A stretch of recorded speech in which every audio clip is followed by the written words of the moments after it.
बादल देवनाथ साहब हमारे साथ टीएमसी से मौजूद हैं। बादल देवनाथ साहब, ये हुआ कैसे? भारतीय जनता पार्टी की तरफ से सीधे सीधे आरोप लगाया जा रहा है कि ममता बनर्जी ने इस्तीफा ना देकर एक ऐसा माहौल क्रिएट कर दिया है, आपने अपने काडर को मैसेज दे दिया है और आपके कार्यकर्ता जो हैं वो सड़कों पर निकल आए हैं, हिंसा कर रहे हैं और यह हत्याकांड भी उसी का नतीजा है। जवाब दीजिए। समीर जी, सबसे पहले मैं कहूंगा आज कोई मैं सफाई नहीं दूंगा। बहुत प्रोग्राम किया और इलेक्शन तो कैसे हुआ आपको भी पता है, हमको भी पता है, पूरा देश को बंगाल में पता है।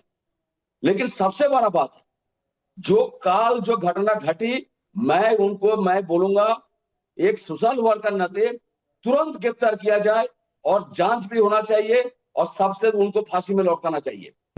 तीसरा बात है सुमित जी, उनको जो घटना टीवी में बार बार मैं देख रहा हूं, इसका मतलब है उन लोगों को पता था जो हत्या किया उस गाड़ी में शुभेंदु अधिकारी नहीं था। सबसे बड़ा बात है शुभेंदु अधिकारी के पीए को मारने का क्या जरूरत था? वो तो कोई पॉलिटिक्स नहीं करता, वो तो सरकारी कर्मचारी है। उनके साथ 10 बादल देवनाथ जी, यही तो बात कही जा रही है कि मारने के पीछे मकसद था कि नीचे तक ये संदेश देना, ये मैसेज देना नीचे तक। मारने वालों का मकसद ये था कि बीजेपी में नीचे जो लोग काम कर रहे हैं उनको ये मैसेज देना कि तुम लोग सेफ नहीं हो, कोई तुम्हें बचाने नहीं आएगा। मैं बादल जी को बंगला में एक मैसेज दूं?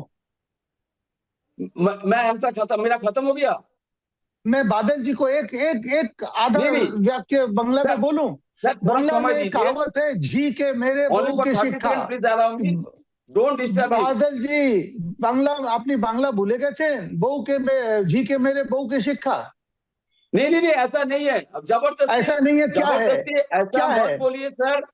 अरे सर, आपका नेता बोला यहाँ गोली मारेंगे, अभिषेक बनर्जी बोला या नहीं बोला यहाँ गोली मारेंगे, बोला या नहीं बोला? बादल जी बोला या नहीं बोला यहाँ गोली मारेंगे, ये इशारा करके हो जाए तो आपका मुंह नहीं रहेगा। आप जो बोल रहे हैं एक भाजपा के प्रवक्ता को, ऐसा नहीं है, आप ही बोलिए उनको। नहीं, बादल देवनाथ साहब, अब थोड़ा इधर उधर की बातें नहीं करते हैं, सीधा आरोप भारतीय जनता पार्टी टीएमसी पर लगा रही है। बादल देवनाथ साहब, सुना आपने या नहीं सुना? सीधा आरोप बीजेपी टीएमसी पर लगा रही है। किसी को आरोप मत दीजिए, गिरफ्तार करने के लिए पहले बोलिए। बादल देवनाथ साहब, इस आरोप पर क्या कहेंगे? सीधे सीधे आपकी पार्टी के दो बड़े नेताओं, सबसे बड़े नेताओं का नाम लिया जा रहा है, ममता बनर्जी और अभिषेक बनर्जी का। सीधे सीधे टीएमसी पर आरोप लगा रही है बीजेपी, क्या कहेंगे आप? नहीं, मैं ऐसा नहीं बोलूंगा। मैं जिम्मेदारी के साथ कहूंगा, भाजपा के सेंट्रल प्रवक्ता, राज्यों के प्रवक्ता जितना है, आप लोग पार्टी के प्रवक्ता है, ऐसे बयान आप से टिप्पणी मत दीजिए। मान लीजिए कल दूसरा कोई गिरफ्तार हो गया तो आपका मुंह नहीं रहेगा। मैं बार बार बोल रहा हूँ, शुभेंदु अधिकारी का मैं 1 महीना पहले ही जानता था। मुझे पता चलता, इनको पता था, जानता हुआ था, इनको पता था। जब भाजपा गवर्नमेंट आएगा तो पता था बादल जी, आपको पता था। लेकिन उनका पीए को क्यों? उनके बादल जी, अंदाज किया था, के मेरे किया था। जी के मेरे भाजपा में आए तो जी के मेरे बहू के सकता है। लेकिन एक दिन पहले विधायक का मीटिंग आप लोगों का और 9 तारीख को शपथ, जहां पर मोदी जी अमित शाह जी जो आ रहा है, देश के राजा आ रहा है बंगाल में, और उसके एक दिन पहले उनका पीए को मार देना।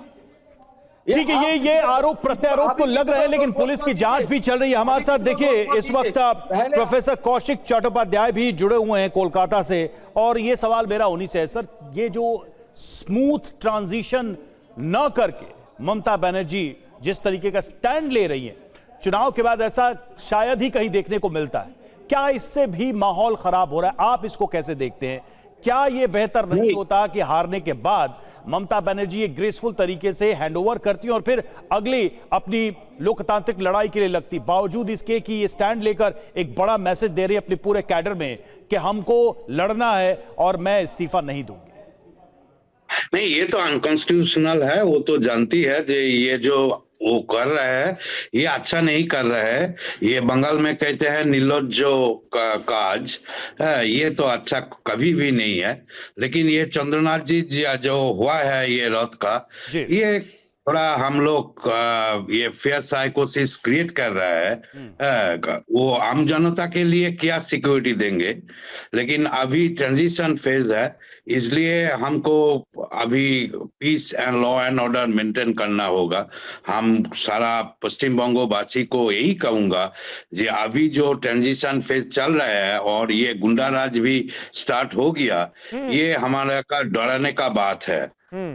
ये तो अच्छा नहीं है। तो हमको peace and law and order maintain करना होगा।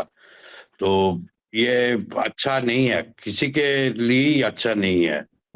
बिल्कुल सही बात है। और ये रक्त रंजित सियासत जो है पीछा छोड़ने का नाम नहीं ले रही है पश्चिम बंगाल की। हमारे साथ बादल देवनाथ जी मौजूद हैं। और बादल देवनाथ सर, हमारे पास इस वक्त एक अहम खबर आ रही है जो टीएमसी की तरफ से बयान जारी किया गया है। उसमें यह कहा गया है कि शपथ ग्रहण बाद में हो, पहले इस मामले की जांच हो, पहले यह पता लगाया जाए कि इस मर्डर के पीछे कौन है। यह टीएमसी का रुख है। पहले बयान आया था कि सीबीआई जांच होनी चाहिए ताकि दूध का दूध पानी का पानी हो। क्या कहना चाहेंगे आप? समीर जी, सबसे पहले बोलूंगा, मैं कोई टीएमसी का नेता नहीं हूँ। मैं 10 साल 20 साल से मैं बोलता हूँ मैं सामाजिक कार्य करता हूँ, किसी को समर्थन करता हूँ। इसका मतलब ये मैं टीएमसी। अरे आपने तो पल्ला झाड़ लिया सीधे। मतलब इतने सालों से हमारी डिबेट्स में आप खुद बैठकर टीएमसी का पक्ष रखते आए, समर्थक रहे, नेता रहे। अब आप कह रहे हैं मेरा टीएमसी से कोई वास्ता ही नहीं है। I am not a TMC leader, but I am a social worker, but I am support to Mamata Banerjee. चलिए ममता बनर्जी के समर्थक के तौर पे ही बता दीजिए। भैया मैं बोल रहा हूँ अभी मैं फिर बोल रहा हूँ, अभी कोई सफाई मैं नहीं दूंगा, क्योंकि नया एक पॉलिटिकल पार्टी आया। इलेक्शन के बारे में बहुत कुछ आरोप हम लोग का था, बहुत कुछ आरोप था। इलेक्शन नहीं हुआ, सारे अधिकारी को हटा दिया गया, सब कुछ कर दिया। लेकिन ये इलेक्शन जबरदस्ती हुआ। फिर भी मैं बोलता हूँ कोई नया गवर्नमेंट इनको काम करने का मौका देना चाहिए।